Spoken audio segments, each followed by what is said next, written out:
sure it's lined up. So hopefully it'll line up properly. And then I can finish painting this part that overlaps here. And then you can see how it starts to, now it starts to look like it's one piece instead of two different. It would be ideal to paint them together, obviously, but I didn't. Let's get a little more yellow on here.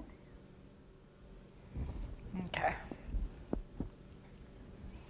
So let me continue with the two gradient colors, the orange and then the red, and fill that in.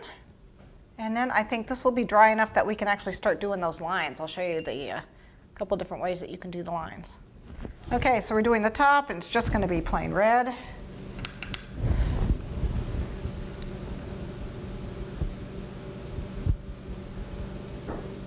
Okay, so for the black, I want to use a nice liner brush. This is a nice 00 liner brush, and it doesn't really matter if I have any color in my alcohol. It's not going to matter, but you do want to make sure it's nice and loose, nice and liquidy. Just put that a little bit. And then you want to pick a spot that's dry, and you just paint. Paint right in those lines.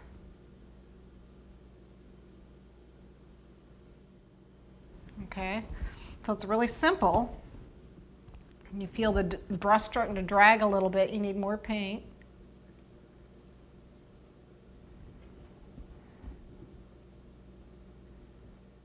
Okay, and then the one thing about glass, when you cut it, you can cut a shape like this, but you can't cut a shape like this. It won't go. You can't go around a curve like that unless you have a grinder.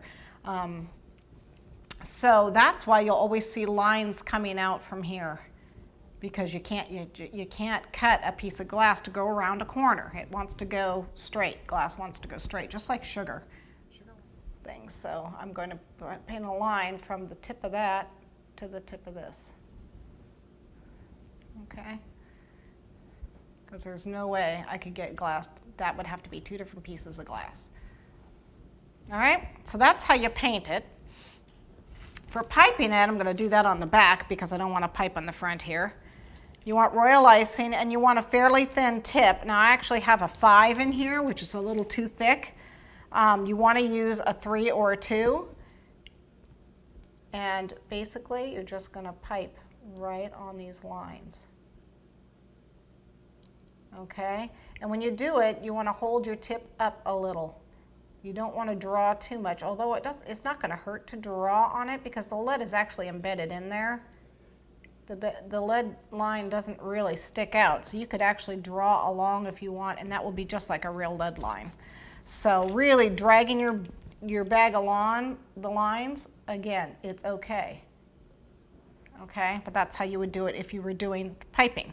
But definitely use a number 3 or 2 tips to do it. 3 is probably the best. And again, this can't be a piece, you can't cut a piece of glass out.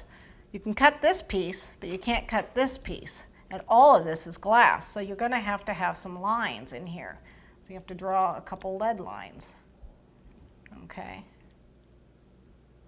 You have to draw a couple lines to attach it.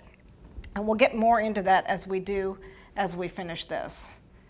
Now what I've got going on here is the easy way, and that is by using the pen.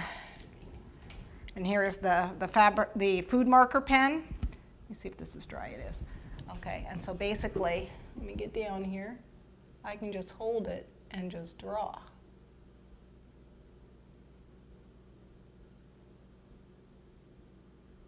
And of course, this by far is the easiest to do. So you can decide which you want to do. Once I get my lines in, I'm just going to start drawing lines. But once I get that done, I have to still put my glass jewels on here. So we'll do those in a minute as soon as I'm done drawing.